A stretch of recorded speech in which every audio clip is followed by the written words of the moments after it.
Hello friends, let's learn with Khushboo में आपका स्वागत है। हम लोग बीपीएससी की चूँकि आज संभावित तिथि जारी कर दिया है बीपीएससी ने प्रारंभिक परीक्षा की, जो 30 अप्रैल है। तो हम लोग आज से एक न्यू सेशन स्टार्ट करेंगे जिसमें ऑब्जेक्टिव टाइप की क्वेश्चन होगी जो प्रीवियस ईयर की होगी। उससे हम लोग डेली 30 से 35 क्वेश्चन हर सब्जेक्ट से किया करेंगे। तो चलते हैं आज के पहले सेशन में, जिसमें हमने इतिहास का क्वेश्चन लिया है जो प्रीवियस ईयर का क्वेश्चन भी है और मॉडल पेपर केबीसी नैनो की बुक से लिया है। तो चलते हैं आज के पहले पेपर में। लिखा है, निम्नलिखित युग्मों में से कौन सी सुमेलित नहीं है? पावना विद्रोह 1873 ईस्वी में, दक्कन किसान विद्रोह 1875 ईस्वी में, सन्यासी विद्रोह 1894 ईस्वी में, कोल विद्रोह 1870 ईस्वी में। ई नंबर ऑप्शन है उपयुक्त में से कोई नहीं या एक से अधिक। तो हमारा आंसर होगा सन्यासी विद्रोह, option number C. Option number C जो होगा, हम लोग इसको थोड़ा सा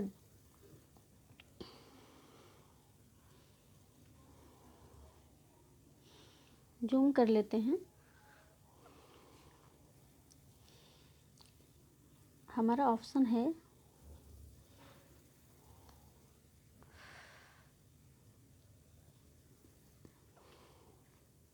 सन्यासी विद्रोह, ऑप्शन नंबर सी 1894। क्योंकि यही हमारा इसमें पूछ रहा है कि कौन सा सही नहीं है। तो सन्यासी विद्रोह 1894 में ये ऑप्शन सही नहीं है, तो हमारा यही ऑप्शन सही होगा। क्योंकि पावना विद्रोह 1873 ईस्वी में हुआ था, दक्कन का किसान विद्रोह 1875 ईस्वी में हुआ था, कोल जो विद्रोह हुआ था वो भी 1870 ईस्वी में हुआ था। लेकिन सन्यासी विद्रोह जो है ये 1894 नहीं बल्कि 1870 से 80 के दौरान में हुआ था। बंकिम चंद्र चटर्जी के उपन्यास है आनंद मठ, जिसमें सन्यासी विद्रोह का उल्लेख मिलता है। दूसरा क्वेश्चन है हमारा पृथ्वी प्रथम वीर उपाधि थी कौन सा, किसको दिया गया था ये उपाधि? तो ये जो उपाधि है ये समुद्रगुप्त को मिला था। ऑप्शन नंबर ए हमारा सही आंसर होगा, ये समुद्रगुप्त को मिला गया था। समुद्रगुप्त ने अश्वमेध यज्ञ किया, जिसके बाद उसने पृथ्वी व्यामा प्रतिरथ की उपाधि ग्रहण किया कि जिसका अर्थ है ऐसा व्यक्ति जिसका पृथ्वी पर कोई प्रतिद्वंदी ना हो। पृथ्वी का प्रथम वीर, इसका मतलब होता है पृथ्वी का प्रथम वीर। ये उपाधि जो है वो समुद्रगुप्त को मिला था। तीसरा क्वेश्चन है हमारा, किस मुगल बादशाह को जिंदा पीर कहा जाता है? तो इसका ऑप्शन है ए अकबर, ऑप्शन नंबर बी है औरंगजेब, ऑप्शन नंबर सी है शाहजहां, ऑप्शन नंबर डी है जहांगीर। तो जिंदा पीर कहा जाता है, इसमें हमारा सही आंसर जो होगा वो होगा Aurangzeb, option number B. Aurangzeb को धार्मिक कट्टरता के कारण जिंदा पीर कहा जाता है। उसने बहुत सारे कार्यों पर प्रतिबंध लगा दिया था, जैसे कलमा खुदवाना, नवरोजा का त्यौहार मनाना, गाना बजाना। इस तरह के त्यौहार पे जो है औरंगजेब जो है इन्होंने प्रतिबंध लगा दिया था, इसलिए इनको जिंदा पीर कहा जाता है। चौथा क्वेश्चन है हमारा, भारतीय राष्ट्रीय कांग्रेस के पूर्ववर्ती थी। भारतीय राष्ट्रीय कांग्रेस से पूर्ववर्ती कौन था? तो पहला नंबर ऑप्शन है ब्रिटिश इंडियन एसोसिएशन, दूसरा ऑप्शन है इंडियन एसोसिएशन, तीसरा ऑप्शन है इंडियन नेशनल यूनियन, चौथा ऑप्शन है इंडियन लीग, पांचवा ऑप्शन है उपयुक्त में से कोई नहीं या एक से अधिक। तो हमारा आंसर जो होगा, एक सेकेंड, हमारा जो ऑप्शन होगा इसमें ये होगा B Indian Association. B number option हमारा आंसर होगा इंडियन एसोसिएशन। ये जो है इंडियन एसोसिएशन ऑफ कलकत्ता की स्थापना जो है 1876 ईस्वी में हुई। इसके प्रमुख नेता सुरेंद्र नाथ बनर्जी एवं आनंद मोहन बोस थे। ये भारतीय इतिहास कांग्रेस के पूर्ववर्ती संस्थाओं में से एक महत्वपूर्ण संस्था थी।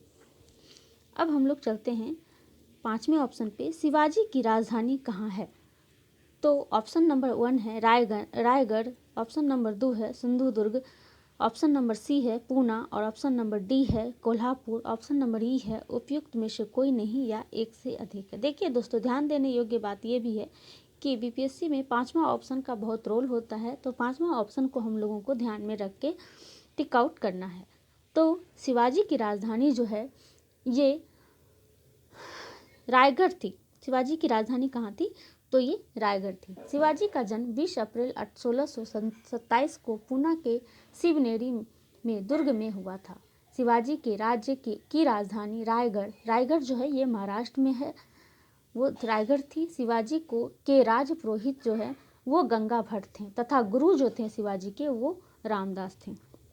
अब चलते हैं हम लोग क्वेश्चन नंबर 6 की तरफ।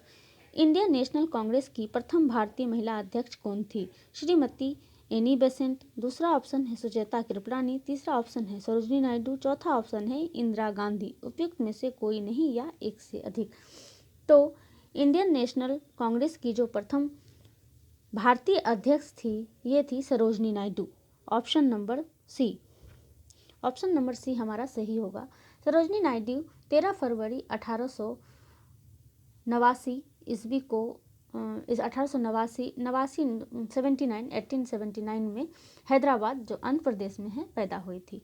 उनके पिता अघोरनाथ चट्टोपाध्याय मूल रूप से बंगाली थे। 1925 में भारतीय राष्ट्रीय कांग्रेस के कानपुर अधिवेशन में वे प्रथम भारतीय महिला अध्यक्ष बनी, जबकि एनी बेसेंट भारतीय राष्ट्रीय कांग्रेस की प्रथम महिला गैर भारतीय अध्यक्ष बनी। स्वतंत्रता प्राप्ति के बाद सरोजिनी नायडू भारत की प्रथम महिला राज्यपाल, उत्तर प्रदेश की जो प्रथम महिला राज्यपाल बनी वो सरोजिनी नायडू बनी, और इंडिया की भी सबसे पहली महिला राज्यपाल यही बनी है जो 1947 से 1949 तक बनी। इन्हें भारत कोकिला की उपाधि के नाम से जाना जाता है। अगर इंडियन नेशनल कांग्रेस की प्रथम भारतीय महिला पूछा जाए तो सरोजिनी नायडू होगा, लेकिन अगर भारतीय नहीं लगा होगा तो श्रीमती एनी बेसेंट होगी। चलते हम लोग अपने 7वें क्वेश्चन की तरफ। निम्नलिखित में से किस मुस्लिम शासक ने तीर्थ यात्रा कर को समाप्त कर दिया? पहला है बहलोल लोदी, दूसरा है शेरशाह, तीसरा है हुमायूं और चौथा है अकबर। पांचवा ऑप्शन है उपयुक्त में से कोई नहीं या एक से अधिक। तो मुस्लिम शासक जो तीर्थ यात्रा पर कर समाप्त किया था वो था Akbar. Option number D Akbar. अगस्त 1563 में अकबर ने प्रयाग और बनारस में गौ हत्या पर प्रतिबंध लगाया। तीर्थ स्थानों पर कर लगाने वाले तीर्थ कर की वसूली को बंद करवा दिया अकबर ने।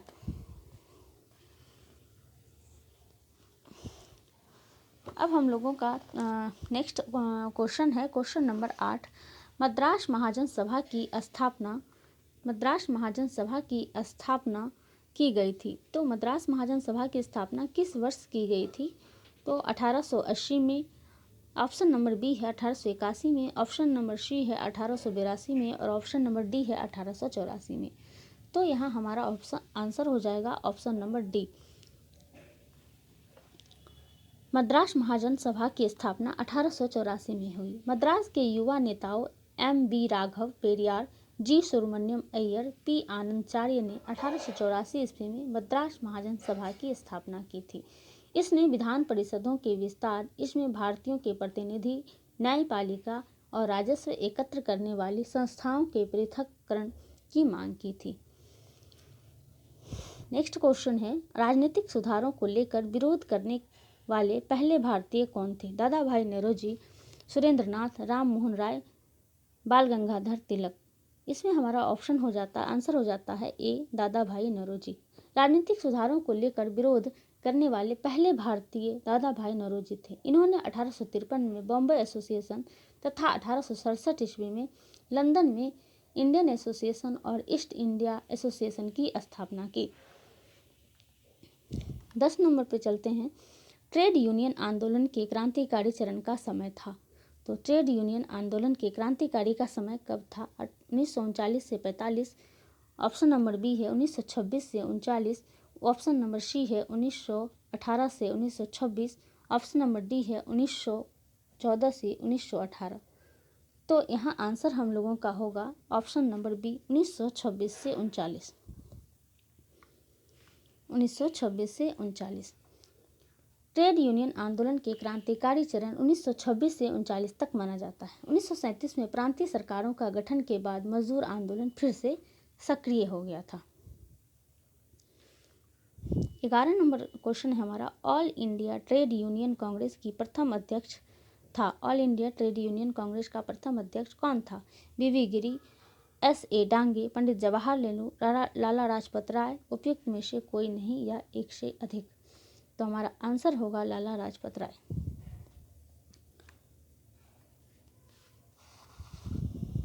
इसका पहला सम्मेलन, ऑल इंडिया ट्रेड यूनियन का कांग्रेस का पहला सम्मेलन जो है वो 31 अक्टूबर 1920 को मुंबई में हुआ, जिसकी अध्यक्षता लाला लाजपत राय ने की थी। अखिल भारतीय किसान सभा के प्रथम सत्र के अध्यक्ष किसने की थी? स्वामी सहजानंद, इंदुलाल याज्ञिक, N.A. रंगा, P.C. जोशी। तो स्वामी सहजानंद जो है अखिल भारतीय किसान सभा के प्रथम सत्र की अध्यक्षता की थी। अखिल भारतीय किसान कांग्रेस की स्थापना अप्रैल 1936 में हुई थी, जिसका नाम बदलकर अखिल भारतीय किसान सभा कर दिया गया। सहजानंद सरस्वती इसके अध्यक्ष तथा N.G. रंगा महासचिव चुने गए थे। पहले सम्मेलन में जवाहरलाल नेहरू भी शामिल हुए थे। ग्रैंड ट्रंक रोड का निर्माण मुगल सम्राट द्वारा किया गया था। ग्रैंड ट्रंक रोड जो है इसका निर्माण किस मुगल के द्वारा किया गया था? तो शेर शाह, अकबर, औरंगजेब, अलाउद्दीन खिलजी। तो इसका आंसर होगा Sher Shah. Grand trunk road का निर्माण मूलतः शेर शाह सूरी द्वारा किया गया था। यह सड़क बंगाल के सोनार गांव से लेकर आगरा, दिल्ली एवं लाहौर होते हुए सिंध तक जाता है। यह दक्षिण एशिया की सबसे पुरानी एवं सबसे लंबे मार्गों में से एक है। नेक्स्ट क्वेश्चन है हमारा, भारतीय राष्ट्रीय कांग्रेस की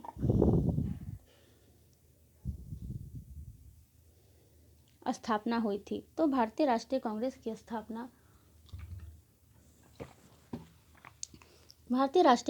स्थापना कब हुई थी? 1957 में, 1885 में, 1905 में, 1901 में। तो हमारा आंसर होगा बी नंबर 1885 में। सन 1885 में मुंबई में भारतीय राष्ट्रीय कांग्रेस की स्थापना हुई थी। इसके प्रथम अध्यक्ष बेमूस चंद्र बनर्जी बने थे। नेक्स्ट क्वेश्चन है, राष्ट्रकूट, प्रतिहार और पालों का क्वेश्चन देखने में थोड़ी परेशानी हो रही है, यहाँ पिक्चर ठीक से आई नहीं है। वंश के राजाओं के बीच परमाधिकार के लिए त्रिसंग्राम जो हुआ था वो कौन सा क्या हुआ था? तो ये जो होगा इसमें आंसर होगा त्रिदेशीय संग्राम। त्रिदेशीय संग्राम के नाम से ये जाना जाता है, जो राष्ट्रकूट, प्रतिहार और पालों के बीच में हुई थी। नेक्स्ट क्वेश्चन है, चौसा का युद्ध किस वर्ष लड़ा गया था? 1539 में, 1498 ईस्वी में, 1605 ईस्वी में, 1580 ईस्वी में। तो चौसा का युद्ध जो है वो 1539 ईस्वी में लड़ा गया था। शेर शाह ने बंगाल अभियान से लौटते हुए हुमायूं को 1539 ईस्वी में चौसा नामक स्थान पर पराजित किया था। गौतम बुद्ध के संवादों की भाषा क्या थी? गौतम बुद्ध जो है वो किस भाषा में अपना वो किए थे, संवाद किए थे? तो ये प्राकृत है, पाली है, मगधी है, संस्कृत है। तो इसका आंसर हो जाएगा ऑप्शन नंबर बी, पाली। पाली बौद्ध धर्म के ग्रंथों को दिया गया नाम है। हालांकि द्राविडीन की टिप्पणी संबंधी परंपरा कहती है कि गणित की भाषा मागडिली है, जो गौतम बुद्ध की बोली जाने वाली भाषा है। पाली शब्द मूल रूप से एक भाषा के बजाय एक वैमानिक पाठ या बीतने के लिए संदर्भित होता है। इसका वर्तमान उपयोग एक गलतफहमी पर आधारित है जो कई सदियों पहले हुई थी। द द्राविडियन कैनोन की भाषा मध्य इंडो आर्यन की एक बोली का एक संस्करण है, न कि मगाडी, जो बोलियों के होमोजेनाइजेशन द्वारा बनाई गई थी, जिसमें बुद्ध की शिक्षाओं को मौखिक रूप से रिकॉर्ड किया गया था तथा प्रेषित किया गया था, जो पाली कहलाया आधुनिक समय में। 18 नंबर क्वेश्चन है, भारतीय राष्ट्रीय कांग्रेस की स्थापना, शायद ये क्वेश्चन दोबारा आ गया है। भारतीय राष्ट्रीय कांग्रेस की स्थापना, इसका आंसर होगा 1885 ईस्वी में। जातक पवित्र ग्रंथ है। तो जातक जो ग्रंथ है वो वैष्णव से है, जैनों से है, बौद्धों से है, शैवों से। दोस्तों हमने लूसेंट का चैप्टर पढ़ा था, उसमें ये जातक जो आया था आप लोगों को अच्छी तरह से याद है। अगर हमारी पहली वीडियो नहीं देखी है तो वो लूसेंट का हमने स्टार्ट किया है, वो देख लीजिए और आगे कंटिन्यू रहेगा वो कल से। तो जातक जो है ये बौद्धों की पवित्र ग्रंथ है। बौद्ध जो है ऑप्शन नंबर सी इसका आंसर होगा, बौद्धों की पवित्र ग्रंथ जो है वो जातक है।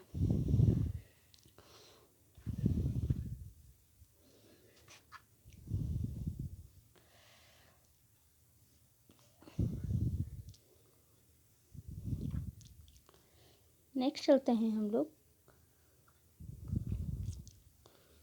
क्वेश्चन नंबर 20 पे। गंगा घाटी में धान की खेती का प्राचीनतम प्रमाण कहाँ मिला है? गंगा घाटी में धान की खेती का प्राचीनतम प्रमाण कहाँ मिला है? तो गंगा घाटी में धान की खेती का प्राचीनतम प्रमाण जो है वो कहाँ मिला है? तो लहरादेव ऑप्शन है, सोनूबार, सोहगोरा, कौशाम्बी। तो गंगा घाटी में जो धान की खेती का प्रमाण जो मिला है वो लहरादेव में मिला है। ऑप्शन नंबर ए हमारा सही आंसर होता है। मध्य गंगा घाटी में स्थित संत कबीर नगर जो उत्तर प्रदेश में है के लहरादेव गांव में धान की खेती की प्राचीनतम प्रमाण लगभग 7000 ईसा पूर्व से प्राप्त हुआ। नेक्स्ट क्वेश्चन है, भारत में किस शिलाश्रय का सर्वाधिक चित्र प्राप्त हुआ है? तो ऑप्शन नंबर ए है घरड़िया, भीमबेटका, लेखड़िया, आदमगढ़। तो हमारा आंसर होगा Bhimbetka. Option number B. Bhimbetka की खोज का श्रेय उज्जैन विश्वविद्यालय के प्रोफेसर बाकनकर को है। ये गुफाएं मध्य प्रदेश की राजधानी भोपाल से 60 किलोमीटर दक्षिण में भीमबेटका नामक पहाड़ी पर स्थित है। इनमें प्रस्तर सामग्री प्राप्त हुई है वह 30,000 ईसा पूर्व से 10,000 ईसा पूर्व की है। इस पहाड़ी पर लगभग 600 प्राचीन गुफाएं प्राप्त हुई है, जहां करीब 275 गुफाएं में चित्र के अवशेष प्राप्त हुए हैं। नेक्स्ट क्वेश्चन है, मुगल काल के में जजमानी प्रथा क्या थी? तो मुगल काल में जो जजमानी प्रथा थी वो ऑप्शन नंबर ए है। यह एक राजस्व प्रथा जिसमें भूमि के विभिन्न इकाइयों की राजस्व वेतनों के बदले में अधिकारियों को दी जाती है थी। ऑप्शन नंबर बी है एक प्रशासनिक व्यवस्था जिसमें प्रभावशाली व्यक्तियों, मिलिट्रियों, कमांडरों और अन्य विख्यात व्यक्तियों को उनके पदानुक्रम में पदों की श्रेणियों के क्रम में निर्धारित किया जाता था। ऑप्शन नंबर सी है एक पारस्परिक व्यवस्था जो ग्रामीण भारत में किसानों तथा अन्य व्यावसायिक वर्गों के मध्य विद्यमान था। डी है एक वाणिज्य व्यवस्था जो बड़े पैमाने के लिए शहरी भारत में विकसित हुई थी। तो हमारा इसमें आंसर जो होगा वो होगा ऑप्शन नंबर सी। मुगल काल में जो जजमानी प्रथा थी ये एक पारस्परिक व्यवस्था थी जो ग्रामीण भारत के किसानों और अन्य व्यावसायिक वर्गों के मध्य विद्यमान था। ऑप्शन क्वेश्चन नंबर 23 है, निम्न में से किसने टाका अथवा रुपया के से अभिहित चांदी की मुद्रा का प्रवर्तन किया? तो चांदी की मुद्रा का प्रवर्तन किसने किया? तो शेरशाह सूरी, अकबर, तैमूर, हुमायूं। हमारा आंसर होगा शेरशाह सूरी। शेरशाह सूरी ने पुराने घिसे पीटे सिक्कों के स्थान पर शुद्ध चांदी के रुपये 180 ग्रेन और तांबा के दाम 180 ग्रेन चलाया।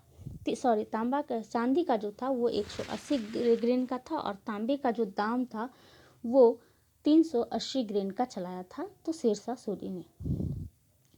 नेक्स्ट है, चंद्रगुप्त मौर्य ने किसने पराजित किया? चंद्रगुप्त मौर्य जो है ये किसे पराजित किया था? शक को, हुन को, मुगल को, ग्रीक को। तो हमारा ऑप्शन सही होगा ग्रीक को। Option number D. सिकंदर की मृत्यु के पश्चात एंटियोकस का पुत्र सेलुकस पूर्वी प्रदेश का राजा बना। विक्टोरिया को जीतकर उसने पर्याप्त शक्ति अर्जित कर ली। सेलुकस अपने सम्राट द्वारा जीते गए भारत के प्रदेशों को अपने अधिकार में लेना चाहता था। इस उद्देश्य से उसने भारत पर पुनः चढ़ाई की तथा सिंध आ पहुंचा। उसने सिंधु नदी पार की और चंद्रगुप्त की सेना से उसका सामना हुआ, परंतु वह चंद्रगुप्त द्वारा पराजित किया गया। जवाहरलाल नेहरू कितनी बार भारतीय राष्ट्रीय कांग्रेस के अध्यक्ष बने? तो हमारा आंसर होगा ऑप्शन नंबर डी यानी 4 बार। जवाहरलाल नेहरू भारतीय राष्ट्रीय कांग्रेस के 5 बार अध्यक्ष बने। पहली बार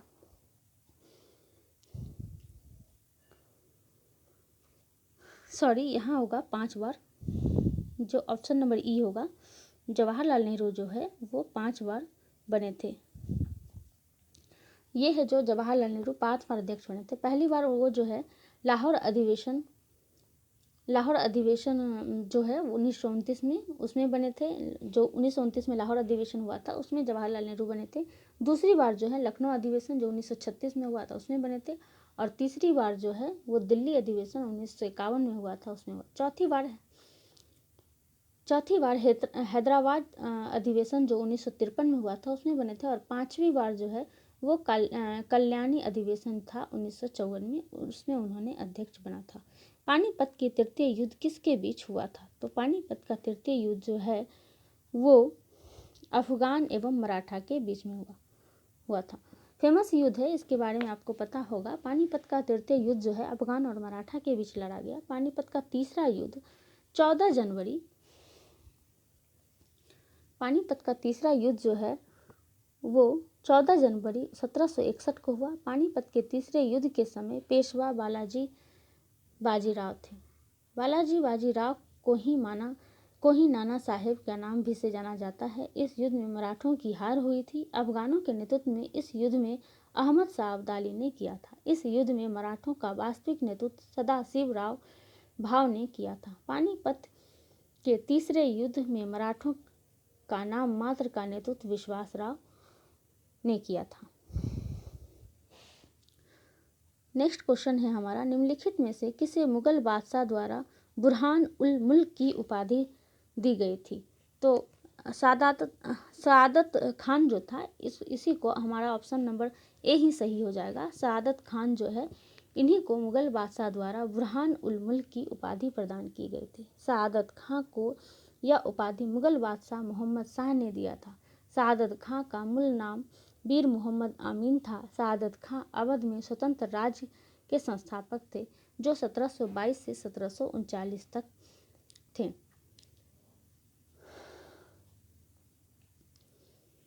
28 नंबर है, मगध के किस प्रारंभिक शासक ने राज्यारोहण के लिए अपने पिता की हत्या की एवं स्वयं इसी कारणवश अपने पुत्र द्वारा मारा गया?